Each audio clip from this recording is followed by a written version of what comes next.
मेरी बात को ध्यान से सुनिएगा। क्या चीज सही है, सत्य है, यूनिवर्सल ट्रुथ है, और क्या चीज लगभग सही है। शैतान जो है आपके जीवन में लगभग सही चीज को लेकर आता है। 99% mineral water, Bisleri, clear crystal water, पानी, और उसके अंदर 1% का जहर, और जब आप उस गिलास को पिएंगे आपको मौत मिलेगी। इसीलिए डिसर्नमेंट, बुद्धिमत्ता की हमको जरूरत है।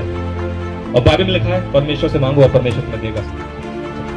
राजा सुलेमान ने परमेश्वर से मांगा, प्रभु आप मुझे बुद्धि दो, और परमेश्वर ने उसको बुद्धि दी।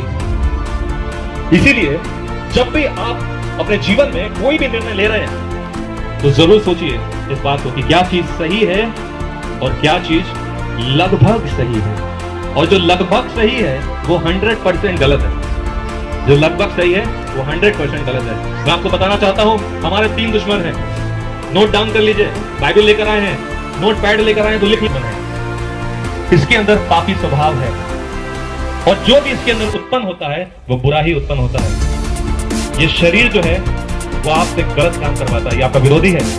ये आपसे झूठ बुलवाता है, ये आपसे व्यभिचार करवाता है, ये आपसे कुकर्म करवाता है, ये आपसे बहुत सारे गलत काम करवाता है। ये शरीर आपका विरोधी है। अगर आपने इस शरीर को संतुष्ट करने की कोशिश करी तो आप समझ लीजिए कि आप पाप को खाना खिला रहे हैं और पाप को बढ़ा रहे हैं। पाप जो है वो आपके अंदर बढ़ता जा रहा है अगर आप इस शरीर को खिलाते जा रहे हैं। शरीर हमारा दुश्मन है। दूसरा, ये संसार हमारा दुश्मन है। ये संसार जो है वो आपके विरोध में, मैं आपको बताना चाहता हूं, क्योंकि इस संसार का जो खुदा है, जो संसार का भगवान है, जिसको लिखा हुआ है बाइबल के अंदर, वो शैतान। आपको बाहर की संसार की बातें आपको परमेश्वर के पास लेकर नहीं आएगी। आपको वो चीज परमेश्वर के पास लेकर नहीं आएगी। संसार कभी भी आपको परमेश्वर के पास लेकर नहीं आएगा। बॉलीवुड आपको परमेश्वर के पास लेकर आएगा? बॉलीवुड आपको परमेश्वर के पास लेकर आएगा?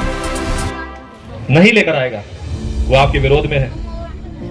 अपने दुश्मन को पहचानने सीखिए कि आपका दुश्मन कौन है। ये संसार जो है वो आपके विरोध में है। बड़ा बड़े बोर्ड पर लिखा रहता है 50% ऑफ, 50% छूट है, आइए खरीदिए कपड़े। ओ मेरे पास 100 रुपए है, 50% छूट है। ओ पकड़ लिया तुरंत संसार ने, चले गए। 100 रुपए का कुछ और काम करना था, देकर पैसे वहां पर आ गए। संसार जो है वो आपके विरोध में है। टीवी जो है वो आपको परमेश्वर के पास लेकर नहीं आएगा। आपका फोन परमेश्वर के पास लेकर नहीं आएगा। संसार के जो लोग हैं वो आपको परमेश्वर के पास लेकर नहीं आएंगे। सिर्फ बाइबल जो है वो आपको परमेश्वर के पास लेकर आ सकता है।